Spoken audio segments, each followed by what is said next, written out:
Ahoy, sailor! This is Canada. And today we're going to talk about seaports in Canada. And a country with as much oceanic coastline as Canada, you can expect a lot of seaports. Not to mention river ports and lake ports.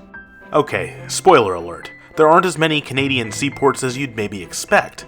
But from what there is, we're going to rank the top 10 busiest seaports in Canada by their annual tonnage, meaning how much product they move each year. So without further ado, the top 10 biggest seaports in Canada by tonnage. Starting with number 10, Nanaimo in British Columbia. The port itself is located just south of downtown Nanaimo, as well as only being 33 nautical miles away from the Port of Vancouver. They also have rail access, which can connect goods to the rest of Vancouver Island. The port also has some space for container cargo, break bulk cargo, as well as liquid bulk cargo. All this combined has allowed them to move over 4.6 million tons of cargo this past year. Their biggest export being timber from British Columbia. It is sent to China. Since 2011, China has been the Port of Nanaimo's biggest customer. Logs are floated out in the Northumberland Channel and then loaded onto ships. Those logs are scooted around by little tugboats, as seen here. In 2018, the port also built a giant warehouse for vehicle processing. This was the next big step in the Port of Nanaimo's future. Mercedes-Benz decided to make it the official port to send their cars to Canada. New cars from Germany and the United States are shipped to the Port of Nanaimo and then moved out to the rest of Canada. It became the first and only West Coast access point for European automakers to Canadian markets. And I will admit it does seem a little odd to have your cars shipped to an island, which then have to be shipped again to the mainland, but that's what they do. The origins of the port actually begin in the 1860s when locals built a wharf to ship out coal that they had mined on the island. The port was officially created in 1961, and then continued in 1999 under the Canada Marine Act, which designated it and 19 other ports as important to Canada's economy. The act was created to modernize Canada's most important seaports. The port also sells deep-sea ship anchorages for ships that are waiting to enter the Port of Vancouver. Pretty much a parking lot for ships. And not only that, they also have a very popular tourist destination, the marina in front of downtown, which offers many berths for pleasure crafts and people visiting the city. There's also a lot of harborside shops for people to enjoy, as well as stock up on goods as they travel. There's also a seaplane airport, or seaport. And during the peak season, cruise ships make use of the port facilities. So as you can see, the Port of Nanaimo is a growing little port on Canada's west coast, and has positioned itself well for growth in the future. Victoria and its harbor has had a long history with the sea, but its actual formation as a port authority is very new, happening only in 2002, and known as the Greater Victoria Harbour Authority, aka the Port of Victoria. And they own many facilities throughout the city, mainly marinas for pleasure crafts, but by far the most valuable asset they own is Ogden Point. The city of Victoria created piers here in 1916 after the opening of the Panama Canal, in hopes to draw in business and turn it into a viable seaport. But overall, the port has always been limited due to lack of infrastructure around the port. Trucks don't have an easy way to avoid the city and get to the port.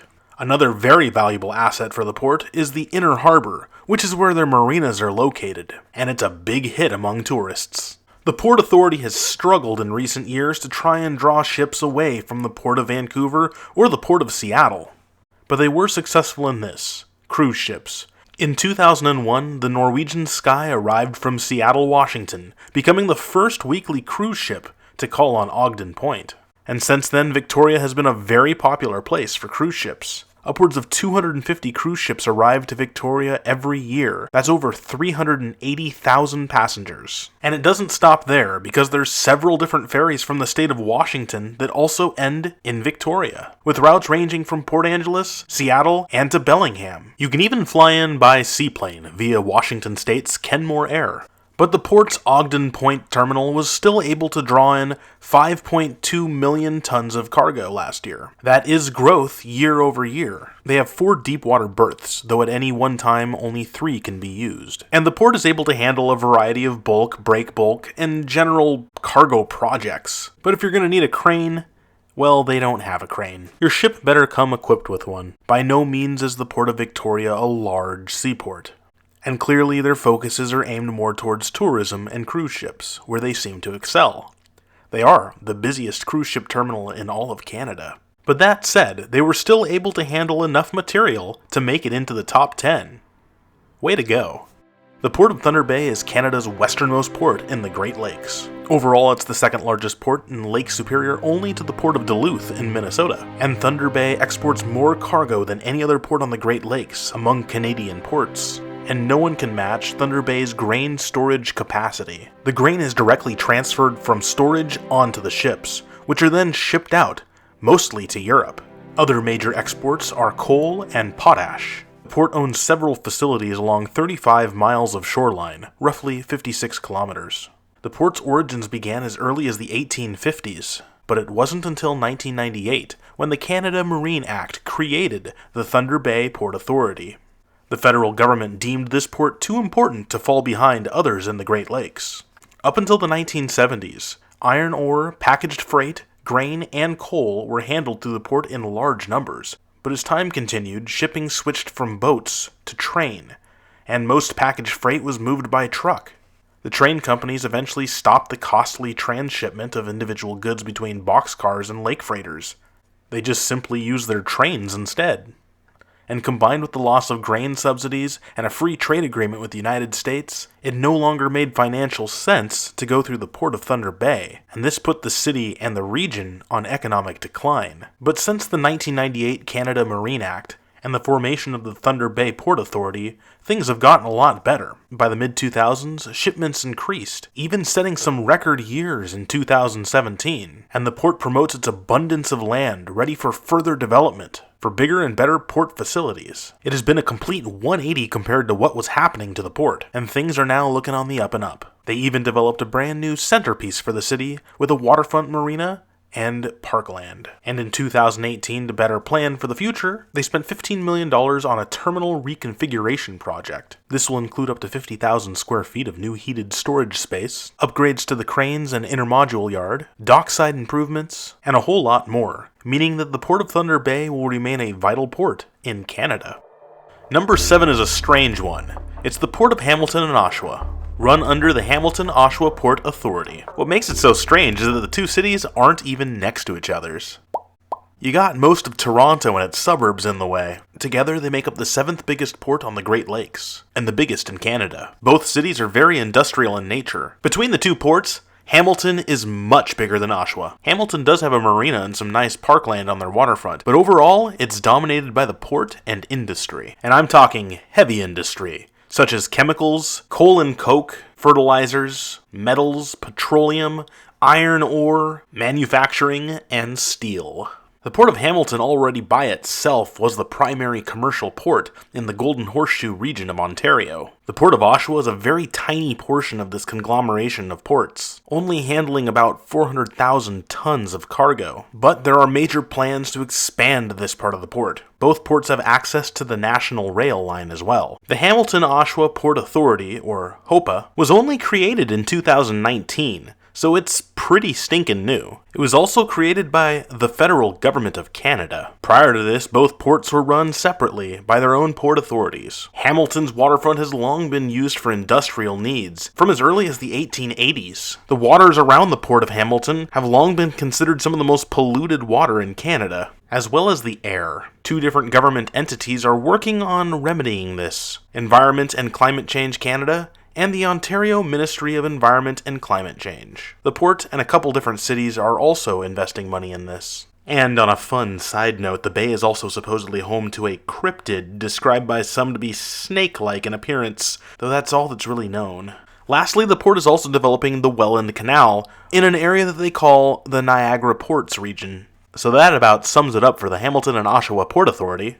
And just for fun, they have a kids page with a coloring section. Nifty. The Hamilton-Oshawa Port Authority is definitely prepped for the future. They have several different assets all throughout the region, and being that they are the leader of Canada's Great Lake ports, they have a lot riding on them. But with continued investments and smart growth, the port should have a bright future. Next we head to where the river narrows, Quebec City, home to the oldest port in all of Canada, the Port of Quebec.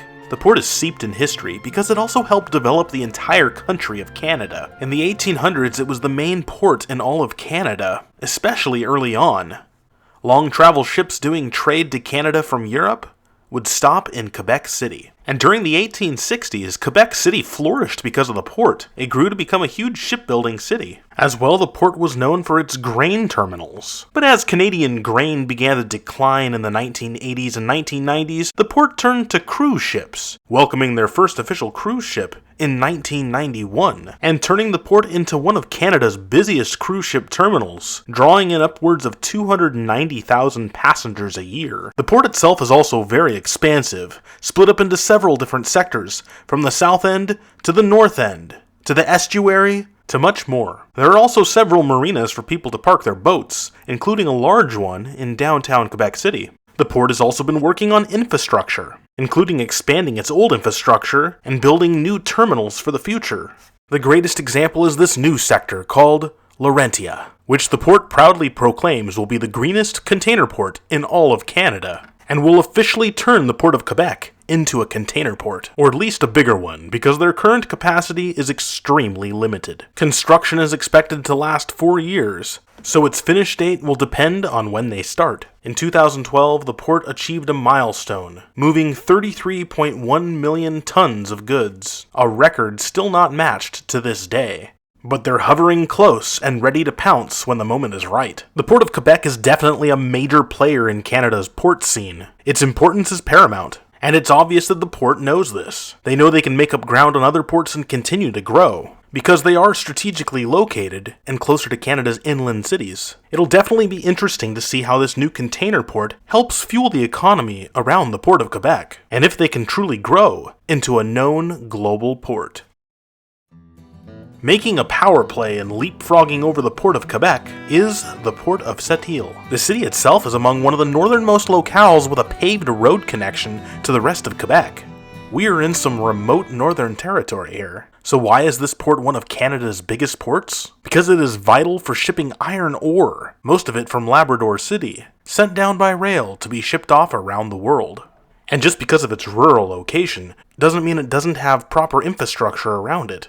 The port has streamlined its operations to handle the shipment of iron ore and transferring it onto ships. The port has also taken advantage of the tourist industry. As wildlife tourism continues to grow, they have facilities to allow for the docking of cruise ships. The origins of this port actually go back quite a ways, where it was originally used as a refuge from stormy weather, because as you can see on the map, it provides a lot of protection from the open waters. It first became a French fur trading port in the 1670s. Then it was destroyed by the English in 1690. It was rebuilt again in 1733 by the French, and shortly after, it was destroyed again by the English. And it goes on like this for quite a while, until 1905 when a proper ramp and dock was used for whalers. The first public dock was built in 1908, which was destroyed a few years later, not by the English this time, but a storm. The first official industrial dock was built by a mining company in 1950, and then in 1961, an oil dock was made.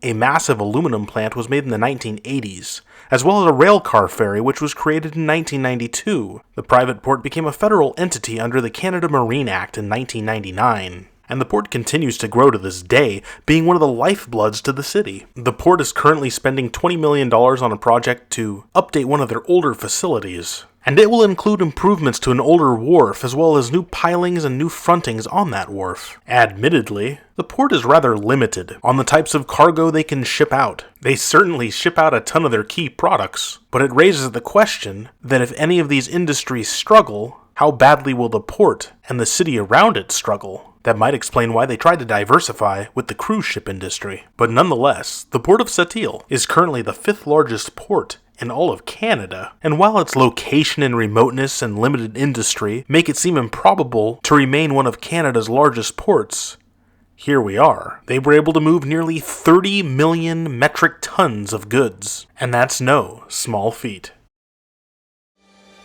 For number 4, we go from one remote community to another, this time on the west coast, to the city of Prince Rupert, where the port of Prince Rupert is the closest Canadian seaport to Asian markets. And the port is unique in that it relies so much on trains, because none of the goods stay in Prince Rupert. No, they're trained out to the rest of Canada and the US. The foundations of the port go back to 1914, upon the completion of the Grand Trunk Pacific Railway. The port was considered an alternative to the Port of Vancouver, which was serviced at the time by the Canadian Pacific and Canadian Northern Railways. The Port of Prince Rupert was expanded in World War II for the US military as well as the Canadians, who fought in the Pacific Theater and along the Alaska Territory. In 1975, the federal government of Canada declared the Port of Prince Rupert a national harbor, and followed that up by building various facilities and expanding the port. By far the biggest change came in 2005, when the Port Authority announced that the Fairview Terminal would be converted into an intermodule container shipping terminal. And that's huge, because in a short amount of time, it instantly became Canada's third largest container port overall, moving roughly 1.3 million TEUs, 20-foot equivalent unit volume, or the measurement of shipping containers. But the port didn't stop there, because they had their eye on more improvements, and a goal to become the largest shipping container port in all of Canada. But the port is actually quite diversified, much more than just containers, and the type of cargo will depend on which terminal the ship lands at. For example, here's the Ridley Island docks. As you can see, the trains come right up and loop around. There's a grain terminal there, as well as sulfur loading. If we move on, we come to the Fairview Terminal, which is where the containers are located. There's also marinas along the city's waterfront, and on the other side, a seaplane base, as well as some logging businesses and other industries. Overall, the Port of Prince Rupert is quite diverse, especially given its size and remote location. In early 2021, the British Columbia government decided to invest $25 million on further expansion of Prince Rupert's port. That's $25 million from the BC government on top of $49 million from the Canadian federal government. The plan includes improvements of the Ridley Island export logistics platform, and will expand the area by 70 acres, and it will further enhance and grow the container space that the port can handle. But not only that, the port has also been working on the tourist industry, and building up their cruise ship infrastructure to help the local economy. This port is heavily reliant on rail, and if anything were to happen to that lifeline, it certainly would hurt the port.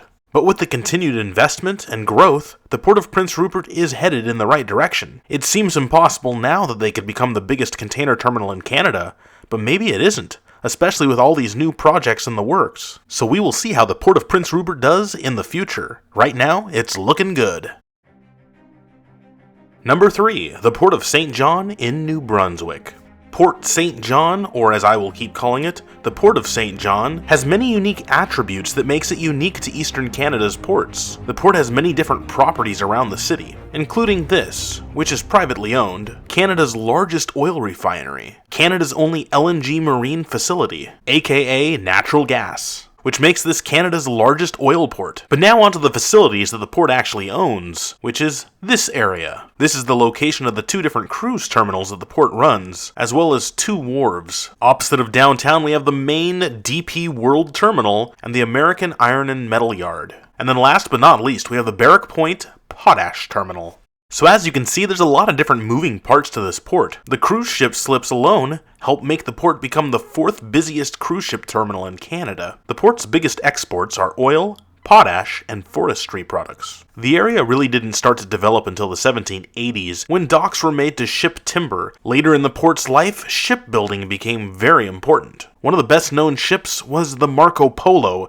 built in 1851. It was renowned for its speed, and was used by a UK company as a passenger ship to Australia. A replica of the ship exists today at the Port of St. John, and it's interesting that the ship had that name because today one of the port's cruise ship terminals is called Marco Polo. The port is currently working on its antiquated cargo terminal to allow for more space, and it's quite obvious the new design will have huge improvements and big impacts. It makes use of space better and will allow for bigger ships to come to dock. The current capacity is about 150,000 TEUs in terms of cargo. The new capacity is expected to be 300,000 TEUs. So to reiterate, the main cargo at the Port of St. John is not containers. Again, it goes back to oil, potash, and forestry products. But when the improvements are complete, this will further make the Port of St. John an even bigger player in Canada's seaport market. It should be an exciting decade ahead for Port St. John. Canada's second largest port is the Port of Montreal. It is located on the St. Lawrence River, and the port operates as an international container port, where it serves the city of Toronto, as well as central Canada. The port is located roughly 1,600 kilometers from the Atlantic Ocean, or 990 miles about, and its biggest competitor would be the Port of Quebec, which is closer to the Atlantic Ocean and continually expanding its container operations, which makes some in Montreal a little wary. Ship operators don't have to have their ships go as far inland if they can stop in Quebec instead of Montreal. Saves them time, saves them money. But the Port of Montreal provides a wealth of features that other ports just can't match, especially Quebec, at least not yet. So let me show you what the Port of Montreal has and how it's able to compete against others in the region. Closest to downtown is the Bickerdike Terminal. This terminal is key for services in Newfoundland and the Magdalen Islands. Cruise ships park at Iberville Terminal, and people can park their recreational boats at Alexandra Pier. This next area is where the majority of the dry bulk services are done at the port. Products from agriculture, gypsum, or ores are all handled here. Next we have the port's newest area, the VO Terminal, which upon completion of some upgrades will be able to handle 620,000 TEUs by itself. Right next to it is the grain terminal as well. We move on to the international containerized cargo area. These shipments go all around the world and make up roughly 50% of the Port of Montreal's annual volume of cargo. At the easternmost end of the port's reach, we have the liquid bulk zone. So products like gasoline, diesel, any type of oil or fuel, it's done here by 6 different companies. Even though the port didn't exist in the 1600s, ships wouldn't load cargo here. In the 1800s, merchants built wharves in front of their warehouses. Ships would also park there. And in 1809, an important ship known as the Accommodation was the very first Canadian steamer to ever be built right on the St. Lawrence River. It was capable of transporting people and passengers faster than ever between Montreal and Quebec City. Finally, in 1830, a harbor commission was made to improve the port area. In 1926, the Port of Montreal was the largest grain exporter in all of Canada, with over 135 million bushels of grain being shipped out. And in 1983, the port management reorganized and became the Montreal Port Corporation. That same decade, they also opened their 3rd container terminal. In 1999, the port yet again reorganized and became the Montreal Port Authority under the Canada Marine Act. In 2020, the port moved over 14 million metric tons of container cargo alone, a slight decline over the year before, but still big enough to be Canada's 2nd largest container seaport and Canada's 2nd largest seaport overall. So unless another seaport can do some magic, I don't see the Port of Montreal losing its 2nd spot anytime soon. Sort of like how I don't see Canada's number 1 port to lose its spot anytime soon. Number 1. The Port of Vancouver. The Port of Vancouver is so far ahead of other Canadian ports, it isn't even a competition. 147 million metric tons of goods were moved in 2020. The port has over 29 major marine terminals. The port extends beyond its City of Vancouver city limits and extends into cities in the surrounding area. Many of these 29 ports are privately owned, but all under the banner of the Port of Vancouver. They move automobiles, break bulk, project cargo, bulk cargo, container cargo, and even cruise lines. There's no doubt that the Port of Vancouver is a busy port. Whether moving coal and coke from the West Shore terminals, or transporting oil or chemicals at the Richmond Logistics Hub, or dropping off goods at any one of the many different terminals in Vancouver Harbor, whether it's oil, container, or chemicals. Some of the port's largest container terminals are right here. Most of Canada's import cars come through the Port of Vancouver. There are at least 2 terminals for that. And the Fraser Surrey Docks are a multi-purpose marine terminal that handles breakbulk commodities as well as general cargo such as logs, steel, machinery, and project cargo. What is now known as the Port of Vancouver used to be 3 separate port authorities. You had the Port of Vancouver, the Fraser Port Authority, and the North Fraser Port Authority. All 3 ports were forced to compete against one another, and it became very clear how inefficient that was, as they were fast losing ground to the Port of Seattle and the Port of Tacoma in Washington state. In 2017, the federal government of Canada gave permission to the 3 ports to combine, and they did so in 2008 and became known as Port Metro Vancouver. And in 2016, the authority realized that nobody called them Port Metro Vancouver, so they readopted the branding of the Port of Vancouver, not to be confused with the Port of Vancouver in Washington State, which often goes by the name Port of Vancouver, USA. The port is also working on expanding its container capacity. In a long-term project they plan to finish by 2030, the upgrade would increase their Delta Port container capacity by 600,000 TEUs. The Port of Vancouver is also North America's biggest coal port. They exported more than 36 million tons of coal in 2017. That is more than double the amount of coal produced in all the coal mines in Mexico in a single year. So by now it should be quite clear that the Port of Vancouver is the largest port in all of Canada, and vital to its entire economy. Not only is it a national player, but it's also big on the international stage. With the continued investment and development in the Port of Vancouver, it would seem likely that the port would remain number one for a very long time. And that is Canada's number one largest seaport.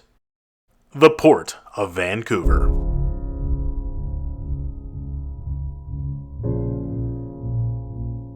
Eagle-eyed viewers may wonder, where's the Port of Toronto or the Port of Halifax? Even I was shocked to find out they do not make the top 10, and that is using the latest data from 2019 and 2020. The Port of Halifax is unique though in that it is one of Canada's larger container ports. They just don't move enough other material to boost their annual cargo tonnage. But due to upgrades finished in 2021, the Port of Halifax is now the deepest water seaport in all of eastern Canada. It's very likely this port will be in the top 10 within the next 5 years. And rather shockingly, the Port of Toronto is a really small player, acting more like a small municipal port. The Port of Hamilton and the Port of Montreal pick up the slack from the Port of Toronto. There isn't even a crane anymore at the Port of Toronto. This isn't an example of a port that has declined over the years, and has shrunk considerably from its past. They tried to open a cruise ship terminal, but that didn't work out. Their main focus now is on the Billy Bishop Toronto City Airport. And that was our list of the top 10 biggest seaports in Canada by annual tonnage. We went east, west, and points in between. And as always, thanks for watching. And bon voyage.